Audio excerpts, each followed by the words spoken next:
Students, हम alcohol की अभिक्रियाएं पढ़ रहे थे।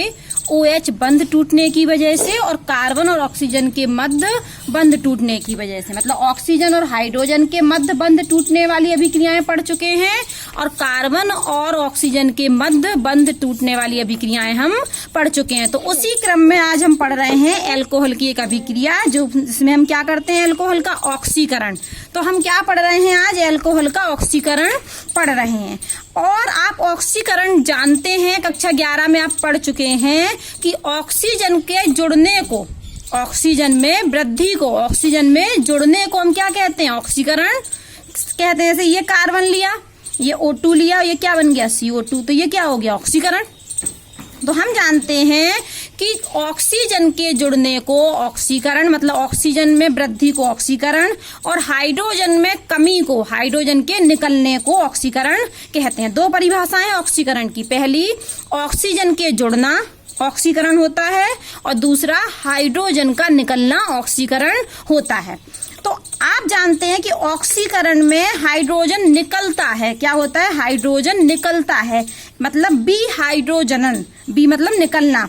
तो ऑक्सीकरण की अभिक्रियाओं में हाइड्रोजन बाहर निकलता है, इसलिए अल्कोहल के ऑक्सीकरण को हम डिहाइड्रोजिनेशन अभिक्रियाएं भी कहते हैं।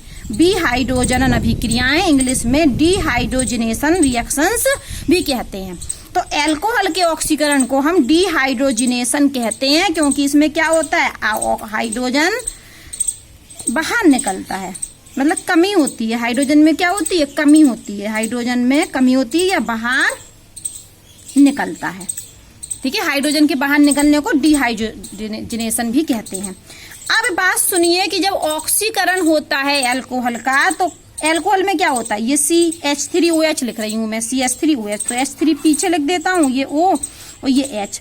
एक हमने एल्कोहल ले लिया, तो ये वाला बंध भी टूटता है ऑक्सीकरण में और ये वाला भी। ये किसके मध्य है, कार्बन और ऑक्सीजन के मध्य, और ये किसके मध्य है, ऑक्सीजन और हाइड्रोजन के मध्य। तो जब एल्कोहल का ऑक्सीकरण होता है तो कार्बन और ऑक्सीजन के मध्य वाला बंध भी टूटता है और ऑक्सीजन और हाइड्रोजन के मध्य वाला बंध भी टूटता है, मतलब दोनों बंध टूटते हैं। तो यहाँ दूसरा पॉइंट मैंने बोला कि OH बंध भी टूटेगा और कार्बन और ऑक्सीजन वाला बॉन्ड भी का विदलन, विदलन मतलब टूटना, विदलन आप जानते हैं, टूटना।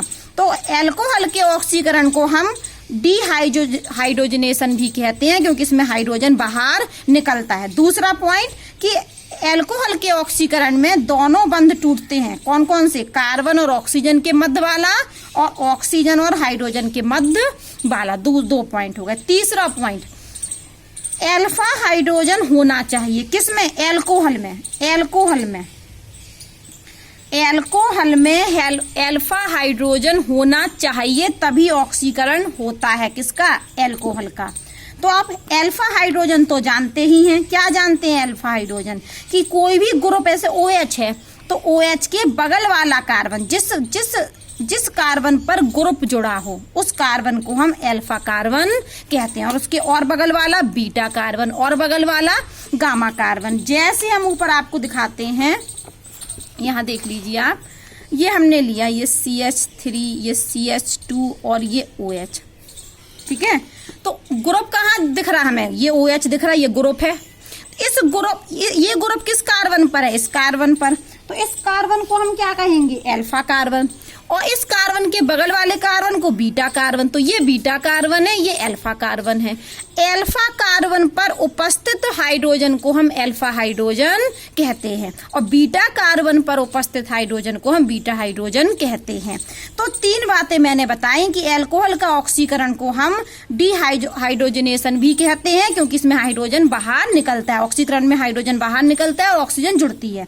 दूसरा पॉइंट कि ऑक्सीजन और हाइड्रोजन के मध्य बंध भी टूटेगा, विदलन होगा, और कार्बन और ऑक्सीजन के मध्य बंध का भी विदलन होगा।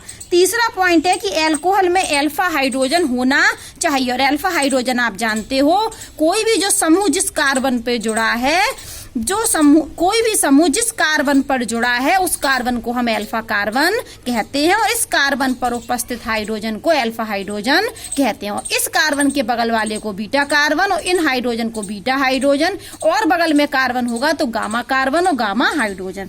तो अब हम एक यहाँ एग्जाम्पल ले रहे हैं इथाइल एल्कोहल। कौन सा एग्जाम्पल ले रहे हैं? इथाइल एल्कोहल, जो होता है CH3CH2OH, CH3CH2OH, ethyl alcohol. Ethyl alcohol को हम लिख कैसे रहे? हमने लिखा ये CH3 पीछे लिख दिया, हमें क्या लिखना है? CH2। तो हमने कार्बन लिया और कार्बन से ये 2 हाइड्रोजन ऐसे जोड़ दिए, एक हाइड्रोजन ये जोड़ दिया, एक हाइड्रोजन ये जोड़ दिया, और क्या है? अब क्या जोड़ा है? इस कार्बन से 2 हाइड्रोजन जुड़ गए, अब OH जोड़ा है, तो ये हमने OH जोड़ दिया। ये CH3CH2OH को हमने इस तरीके से लिख लिया। और हम कर क्या रहे हैं? इसका क्या कर रहे हैं? हम इसका ऑक्सीकरण क्या कर रहे हैं? ऑक्सीडेशन। तो क्या होगा जब ऑक्सीडेशन, मैंने क्या परिभाषा बताई थी ऑक्सीकरण में? हाइड्रोजन बाहर निकलते हैं, तो क्या होगा? और सुन लीजिए, अल्फा हाइड्रोजन होना चाहिए। कौन सा हाइड्रोजन होना चाहिए? Alpha hydrogen. तो आप देखिए ये OH है, यहां से देख लीजिए ये OH ग्रुप है, तो ये कार्बन कैसा कार्बन है? अल्फा। तो ये हाइड्रोजन क्या हुए? Alpha hydrogen. कितने अल्फा हाइड्रोजन है? 2 अल्फा हाइड्रोजन। ये क्या हुआ? बीटा। तो ये हमारा क्या है? Alpha carbon. तो ये हमारे अल्फा हाइड्रोजन है। तो ये वाला क्या हुआ? हाइड्रोजन ये बाहर निकल गया, और एक ये वाला हाइड्रोजन बाहर निकाल देते हैं। हमने एक ये वाला हाइड्रोजन बाहर निकाल दिया, एक ये वाला हाइड्रोजन बाहर निकाल दिया, और हाइड्रोजन के बाहर निकालने को ही हम ऑक्सीकरण कहते हैं। तो क्या बनेगा? ये देखिए CH3 का CH3, फिर बॉन्ड C। अब ये कार्बन से क्या बचा? एक हाइड्रोजन बाहर निकाला, तो एक हाइड्रोजन नीचे जुड़ा है, ये हाइड्रोजन तो बाहर निकल गया, और यहाँ क्या बचा है? O। तो O को हम कैसे जोड़ दें? डबल बॉन्ड से। तो ये क्या बन गया? अगर इसको चाहें तो हम इसको क्या लिख सकते हैं? ये तो बन गया हमारा CH3CHO। देखिए CH3CHO। तो ये क्या होता है? ये तो एल्डिहाइड होता है। ये क्या होता है? एल्डिहाइड। तो ये हमने क्या लिया था? अपना एल्कोहल। ये क्या था हमारा? एल्कोहल। तो जब हम एल्कोहल का ऑक्सीकरण करते हैं, वो भी कौन से एल्कोहल का? 1 डिग्री एल्कोहल का। 1 डिग्री एल्कोहल आप जानते हो कि OH जिस कार्बन पर जुड़ा हो, वो कार्बन सिर्फ एक कार्बन से जुड़ा हो, तो ये 1 डिग्री एल्कोहल है। तो इस एल्कोहल का जब हमने ऑक्सीकरण किया, तो ये हाइड्रोजन बाहर निकले, और क्या बन गया? एल्डिहाइड बन गया। यहां से नहीं दिख रहा हो तो हमने इसको लिख दिया CH3CHO। ये दिख रहा है एल्डिहाइड, CHO ग्रुप एल्डिहाइड होता है। अब आप देखिए ये फंक्शनल ग्रुप है। अभी एक हाइड्रोजन और है, क्योंकि 2 हाइड्रोजन थे ना इस एल्कोहल में, 2 हाइड्रोजन थे, तो अभी और फर्दर ऑक्सीडेशन भी हो सकता है। इसका फर्दर ऑक्सीडेशन भी हो सकता है, मतलब आगे अभी और ऑक्सीडेशन हो सकता है। तो अब क्या होगा? अभी ये वाला हाइड्रोजन निकला था, अब ये हाइड्रोजन बचा, अब क्या होगा? ये वाला हाइड्रोजन भी बाहर, इस हाइड्रोजन को भी हम बाहर कर दें तो क्या होगा? नहीं, ये हाइड्रोजन बाहर नहीं होना है। क्या होगा? हम फर्दर ऑक्सीडेशन करेंगे तो ये हाइड्रोजन बाहर नहीं होगा, यहाँ पर एक O आ जाएगा, और तो ये एल्डिहाइड का जब ऑक्सीकरण करते हैं तो कार्बोक्सिलिक ग्रुप बनता है। क्या हुआ? CH3 का CH3, COOH था, ये CHO था। तो जब हमने फर्दर ऑक्सीकरण किया तो ऑक्सीजन जुड़ गया। हमने आपको ऊपर ही बोला था कि ऑक्सीजन के जुड़ने को भी ऑक्सीकरण कहते हैं, और हाइड्रोजन के निकलने को। तो जब यहाँ ऑक्सीकरण हो रहा था तो क्या हो रहा था? हाइड्रोजन बाहर निकल रहा था, एल्डिहाइड बन रहा था। लेकिन जब एल्डिहाइड का हम ऑक्सीकरण करते हैं तो हाइड्रोजन बाहर नहीं निकलता है, एक ऑक्सीजन आके और जुड़ जाती है। देखिए यहाँ पर एक O था, कितने O हो गए? 2। तो एक ऑक्सीजन आके जुड़ गई, और ऑक्सीजन के जुड़ने को भी हम ऑक्सीकरण कहते हैं। तो सबसे पहले जब हम 1 डिग्री एल्कोहल का ऑक्सीकरण करते हैं तो क्या बनता है? एल्डिहाइड। और एल्डिहाइड का यदि हम आगे और ऑक्सीडेशन कर दें तो हमारा कार्बोक्सिलिक अम्ल बनता है। तो पॉइंट क्या निकल के आया? मेन पॉइंट कि 1 डिग्री एल्कोहल का जब हम ऑक्सीकरण करते हैं तो पहले एल्डिहाइड बनता है, और एल्डिहाइड का फिर ऑक्सीकरण हो जाता है और कार्बोक्सिलिक अम्ल प्राप्त हो जाता है। तो हम डायरेक्ट भी एल्कोहल से कार्बोक्सिलिक अम्ल बना सकते हैं जब हम क्या लें? प्रबल ऑक्सीकारक लें। लेकिन यदि हमें एल्कोहल से सिर्फ एल्डिहाइड ही बनाना है, मतलब हम चाह रहे हैं कि एल्डिहाइड पर यह अभिक्रिया रुक जाए। देखो मैंने क्या बोला कि एल्कोहल है, एल्कोहल का ऑक्सीकरण किया तो एल्डिहाइड बन गए, और ये एल्डिहाइड का क्या हो जाता? फर्दर ऑक्सीडेशन और हो जाता, आगे ऑक्सीकरण और हो जाता, और क्या प्राप्त होगा हमें? कार्बोक्सिलिक अम्ल। तो एल्कोहल एल्डिहाइड में बदले और एल्डिहाइड जल्दी से किस में बदल गए? कार्बोक्सिलिक अम्ल में। अब हम चाह रहे हैं कि एल्डिहाइड पर यह अभिक्रिया रुक जाए, मतलब इसका एल्डिहाइड का फर्दर ऑक्सीकरण ना हो, तो हमें कौन से अभिकर्मक यूज करने पड़ेंगे? हम चाह रहे हैं कि क्या हो? अभिक्रिया एल्डिहाइड पर एल्डिहाइड तक रुक जाए, हम नहीं चाह रहे कि फर्दर एल्डिहाइड का ऑक्सीकरण हो जाए। तो हम यहाँ पर कौन से अभिकर्मक ले लें? तो पहला तो है आपका पीसीसी ले लें आप, क्या ले लें, पीसीसी। और पीसीसी का नाम होता है पूरा फुल फॉर्म पिरीडीनियम क्लोरोक्रोमेट। अगर हम पीसीसी अभिकर्मक लेंगे, क्या लेंगे हम, यदि पीसीसी अभिकर्मक लेंगे तो अल्कोहल से सिर्फ क्या बनेगा, एल्डिहाइड। फिर एल्डिहाइड कार्बोक्सिलिक अम्ल में नहीं बदलेगा। दूसरा हम ले सकते हैं CrO3 और किसकी प्रेजेंस में, विलायक की प्रेजेंस में। यहाँ पानी नहीं होना चाहिए इसलिए लिखा है एनहाइड्रस। एनहाइड्रस मतलब पानी ना हो, एनहाइड्रस। तीसरा होना चाहिए आपका कॉपर और गरम कर दें हम, ठीक है, कॉपर ले लें और क्या कर दें, गरम। तो यदि हम इन तीन अभिकर्मक की सहायता से अल्कोहल का, इन तीन अभिकर्मक की सहायता से यदि हम अल्कोहल का ऑक्सीकरण करेंगे तो अभिक्रिया कहाँ तक जाएगी, सिर्फ एल्डिहाइड तक जाएगी। और यदि हम प्रबल ऑक्सीकारक जैसे KMnO4 ले लें, क्या ले लें, KMnO4, तो पहले अल्कोहल से एल्डिहाइड बनेगा और एल्डिहाइड का फर्दर ऑक्सीकरण भी हो जाएगा और हमें क्या मिलेगा, कार्बोक्सिलिक अम्ल मिलेगा। ठीक है, ये लिखा है किताब में भी कि यदि हम पोटेशियम परमैंगनेट KMnO4 का यूज करेंगे तो क्या होगा हमारा, हमें सिर्फ सीधे क्या मिलेगा, कार्बोक्सिलिक अम्ल। यदि हम पीसीसी का कर दें तो हमें क्या मिल जाएगी, एल्डिहाइड की अच्छी लब्धि, मतलब एल्डिहाइड ज्यादा मात्रा में प्राप्त होगा। तो यदि हम चाह रहे हैं यहाँ पर कि अल्कोहल से एल्डिहाइड ज्यादा मात्रा में बने तो हम इन तीन अभिकर्मक का उपयोग करेंगे। अब हम यहाँ पर एक और एग्जाम्पल आपको दिखाते हैं। जैसे हमने फिर एक अल्कोहल लिया, यहाँ पर एक नई अभिक्रिया लिखते हैं। ये देखिए हम फिनॉल ले लेते हैं, क्या ले लेते हैं, फिनॉल। ये देखिए ये बेंजीन रिंग, और बेंजीन रिंग पर क्या जुड़ा है, बेंजीन फिनॉल नहीं लिया हमने, ये CH2OH। ये भी देखिए ये अल्कोहल ग्रुप है, ये अल्कोहल इस कार्बन से जुड़ा और ये कार्बन किससे जुड़ा, इस कार्बन से। देखिए ये OH है, ये OH के ग्रुप किस कार्बन से जुड़ा, इस कार्बन से, और ये कार्बन केवल इस कार्बन से। बेंजीन रिंग में 6 कार्बन होते लेकिन इस कार्बन से जुड़ा। तो ये कैसा अल्कोहल है, 1 डिग्री अल्कोहल। फिनॉल नहीं लिया हमने, 1 डिग्री अल्कोहल ही लिया ये। तो 1 डिग्री अल्कोहल को यदि हम क्या करें, यहाँ दो तरीके से दोनों तरफ से दिखा रहे हैं। यदि हमने 1 डिग्री अल्कोहल को क्या ले लिया, या तो पीसीसी से करा दी, या हमने CrO, तीनों साथ में नहीं ले रहे, एक कुछ लेना है, CrO3 ले लिया और एक क्या ले लिया, विलायक CH2Cl2, और तीसरा हमने क्या कर दिया, या तो कॉपर और क्या कर दिया, गरम। यदि हम 1 डिग्री अल्कोहल को इन तीन अभिकर्मक की उपस्थिति में ऑक्सीकरण कराएंगे तो ये ग्रुप किस में बदल जाएगा, एल्डिहाइड में। बेंजीन रिंग तो जैसे की तैसी रहेगी और ये क्या, ये पूरा ग्रुप किस में बदल जाएगा, ये पूरा ग्रुप एल्डिहाइड में, और इसका नाम क्या है हमारा, बेंजल्डिहाइड। ठीक है, अगर हम इसी अभिक्रिया को इन तीन अभिकर्मक में ना लें, हम क्या ले लें, क्या ले लें, यदि हम ले लें KMnO4, क्या ले लें, KMnO4, चाहे अम्लीय माध्यम में ले लें चाहे क्षारीय माध्यम में ले लें। तो हम ऑब्लिक करके यहाँ लिख रहे हैं H+ ले सकते हैं चाहे OH-। H+ का मतलब है KMnO4 अम्लीय माध्यम में लिया और OH का मतलब है KMnO4 क्षारीय माध्यम में लिया। या हम क्या ले लें, दूसरा अभिकर्मक क्रोमिक एसिड, क्या ले लें, क्रोमिक एसिड, CrO3 और H+। आप कहोगे मैडम यहाँ भी लिया था आपने CrO3, लेकिन यहाँ पर हमने विलायक की उपस्थिति ली थी, यहाँ जल नहीं था, जबकि यहाँ पर इसमें अम्ल की उपस्थिति है, जल है। ये क्रोमिक एसिड है ये भी, लेकिन इसमें विलायक है, लेकिन ये कैसा, ये क्रोमिक एसिड है CrO3 H+, इसमें जल है, इसमें जल नहीं होना चाहिए। तीसरा हम ले सकते हैं K2Cr2O7 अम्लीय माध्यम में, K2Cr2O7 वो भी H+ अम्लीय माध्यम में। यदि हम ये अभिकर्मक लेंगे तो ये जो अल्कोहल है ये एल्डिहाइड में नहीं बदलेगा, ये किस में बदल जाएगा, कार्बोक्सिलिक में। ये देखिए ये क्या बन गया हमारा, ये पूरा ग्रुप किस में बदल गया, COOH में, और इसका नाम क्या है, ये तो बन गया बेंजोइक एसिड।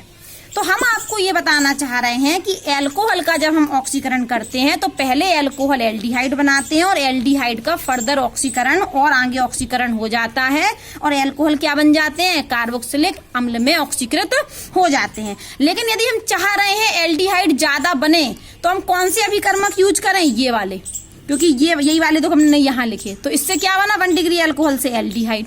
और यदि हम ये वाले अभिकर्मक यूज करेंगे, उपयोग करेंगे, प्रबल अभिकर्मक होते हैं, प्रबल ऑक्सीकारक, तो अल्कोहल से एल्डिहाइड नहीं बनेगा, क्या बनेगा, कार्बोक्सिलिक एसिड कार्बोक्सिलिक में बदल जाएगा। ठीक है, तो वापस सुन लीजिए कि अल्कोहल का ऑक्सीकरण होता है तो एल्डिहाइड बनते हैं, और एल्डिहाइड का और ऑक्सीकरण होता है तो कार्बोक्सिलिक बनते हैं। ठीक है, कार्बोक्सिलिक अम्ल बनते हैं। अगर हम चाहें यहाँ रोकना चाहें तो अलग अभिकर्मक है, अगर हम चाहें कि अभिक्रिया यहाँ तक जाए तो अलग अभिकर्मक है। अब हमने 1 डिग्री अल्कोहल का ऑक्सीकरण पढ़ा दिया आपको। क्या पढ़ा दिया? 1 डिग्री अल्कोहल का ऑक्सीकरण।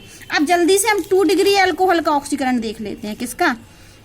2 डिग्री अल्कोहल। 2 डिग्री अल्कोहल ले लेते हैं हम जल्दी से। एक ये कार्बन है, इस कार्बन से ये हमारा OH ग्रुप जुड़ा, और इस कार्बन से हम क्या करें? 2 CH3 ग्रुप जोड़ दें, तभी तो ये 2 डिग्री बनेगा। ये CH3 ग्रुप, ठीक है, इस कार्बन से 2 CH3 ग्रुप जोड़ दिए। चलो इसी तरफ लिख देते हैं, हम ऐसे ही लिख देते हैं। ये H पीछे भी लिख सकते हैं, कोई दिक्कत नहीं। CH3 group, CH3 group. अभी कार्बन की बैलेंसी पूरी नहीं है तो एक ये है हमारा ये। अब हमको इसका क्या करना है? ऑक्सीकरण। अब यहाँ बताइए अल्फा कार्बन कहाँ है? ये OH ग्रुप है और ये है अल्फा कार्बन। तो यहाँ कितने अल्फा हाइड्रोजन है? एक। यहाँ एक अल्फा हाइड्रोजन है, जबकि 1 डिग्री में 2 अल्फा हाइड्रोजन थे, एक और 2। 1 डिग्री अल्कोहल में कितने अल्फा हाइड्रोजन थे? 2 अल्फा हाइड्रोजन। इसलिए 2 बार ऑक्सीकरण हुआ था। 1 डिग्री अल्कोहल का ऑक्सीकरण कितनी बार हुआ? एक ये हुआ, एक ये हुआ, 2 बार। क्यों हुआ? क्योंकि यहाँ पर 1 और 2 अल्फा हाइड्रोजन थे, जबकि 2 डिग्री अल्कोहल में सिर्फ ये कार्बन है, इस कार्बन पर OH ग्रुप जुड़ा है, तो ये कार्बन अल्फा कार्बन है और इस पर केवल एक हाइड्रोजन उपस्थित है। ये है सिर्फ एक अल्फा हाइड्रोजन। तो 2 डिग्री अल्कोहल का सिर्फ एक बार ऑक्सीकरण होगा। ये देखिए हम ऑक्सीकरण कर देते हैं, ये ऐसे वो लिख सकते हैं, इसका मतलब है ऑक्सीकरण। तो अब क्या होगा? हाइड्रोजन बाहर। क्या बाहर? हाइड्रोजन बाहर, क्योंकि ऑक्सीकरण को हम क्या कहते हैं? डिहाइड्रोजनेशन। तो हाइड्रोजन बाहर, ये वाले हाइड्रोजन बाहर, ये बाहर और ये बाहर। तो क्या होगा? ये C से क्या जुड़ा है हमारा? CH3 और एक और CH3 ग्रुप, और दोनों हाइड्रोजन बाहर निकल गए तो C से क्या बन गया? O जुड़ गया। तो ये क्या बन गया? कीटोन। तो बात क्या निकल के आई कि जब हम 2 डिग्री अल्कोहल का ऑक्सीकरण करते हैं तो क्या बनते हैं? कीटोन। और जब 1 डिग्री अल्कोहल का ऑक्सीकरण करते हैं तो एल्डिहाइड और कार्बोक्सिलिक अम्ल। ठीक है, और 2 डिग्री अल्कोहल का जब ऑक्सीकरण करते हैं तो कीटोन बनते हैं। अब हम आते हैं 3 डिग्री अल्कोहल पर। किस पर? 3 डिग्री अल्कोहल।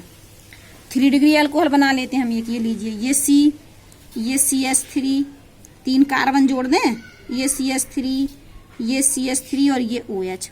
अब आप देखिए, ये OH ग्रुप इस कार्बन पर है, यहाँ कोई अल्फा हाइड्रोजन है? नहीं, no alpha hydrogen, no alpha hydrogen. 3 degree alcohol में अल्फा हाइड्रोजन नहीं है,